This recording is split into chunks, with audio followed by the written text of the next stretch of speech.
3, ticho, ticho, všichni ticho, Romane, kde máš stát? Petře.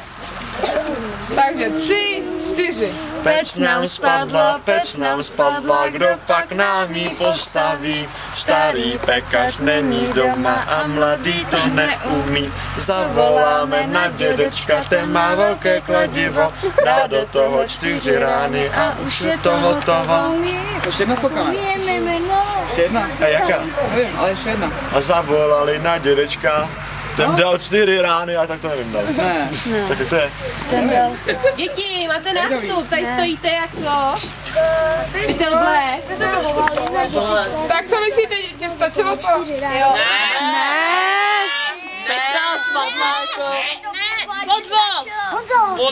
To umí 5letý dítě tohle. Jo. No já myslím, že pro Kajdu jo, ale Honzík už má 2. Jo, on má 2, jo. Tak ještě Já mám 2. Ježišmarja. Dobře, tak dám. To tehdy padal déšť, ty jsi řekl jen, že mě chceš, že ti schází. Pod střechou z oblaku to všechno začíná.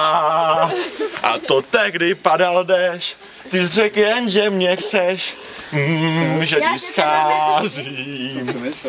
Postře ta láska na míru, jak to bylo? Za něco motýlu, tak to má být. Řek cestu znám a vím kam jít. Nezdarej se bude líp. Cestu znám a vím kam jít. Pojď se mnou. Konec.